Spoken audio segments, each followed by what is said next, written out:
Het belangrijkste nieuws uit Curaçao in het Nederland. Access Journaal, vers van de pers.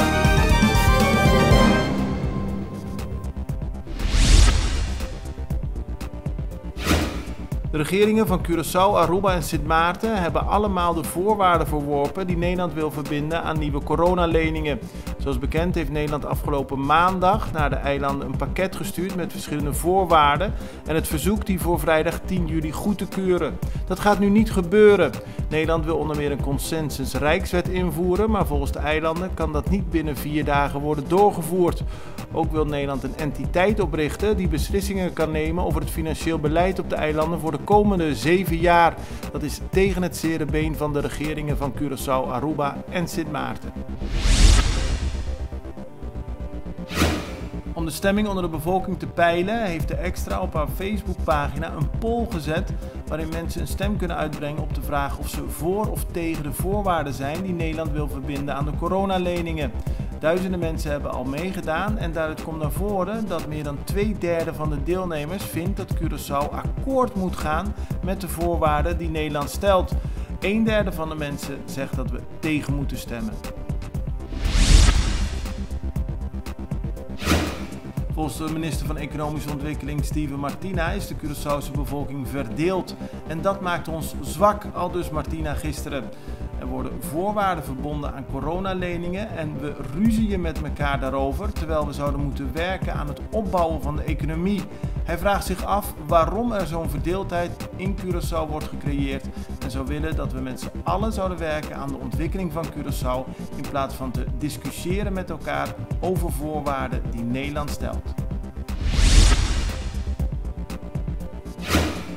De rechtbank op Curaçao heeft gisteren in hoger beroep bepaald dat oud-minister-president van Curaçao Gerrit Schotten ruim 1,8 miljoen gulden moet betalen.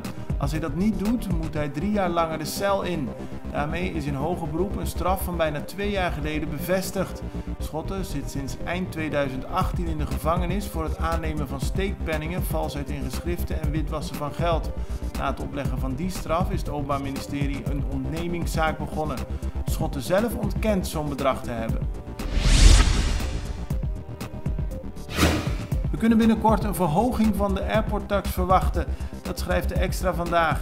Gisteren ging op sociale media een bericht rond dat de airporttax voor intercontinentale vluchten verhoogd zou worden van $45 naar $210. Maar dat werd later ontkend. Volgens de krant zal er binnenkort echter toch een forse verhoging worden gepresenteerd. De hospitality-organisatie Tjata is daartegen.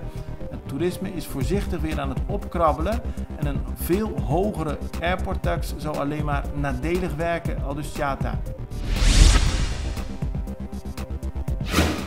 De politie is de daders op het spoor van het in de brand steken van een politiewagen op 24 juni. Dat gebeurde tijdens manifestaties in Punda. Volgens politiewoordvoerder Imro Zwerver zijn er voldoende beelden waaruit blijkt wie verantwoordelijk is voor het omverduwen en later in de brand steken van de politiewagen. De ministers Suzy Camelia Reumer, Steven Martina en Zita Jezus Liitu hebben gisteren een plan gepresenteerd voor de verdere ontwikkeling van de lokale landbouw. Over 5 jaar moet er nauwelijks nog groente en fruit worden geïmporteerd, zo zei Camelia Reumer. Momenteel importeert Curaçao 160 miljoen gulden per jaar aan groente en fruit. En we moeten veel meer zelf gaan verbouwen, aldus de minister. Het belangrijkste nieuws uit Curaçao in het Nederland. Access Journaal, vers van de pers.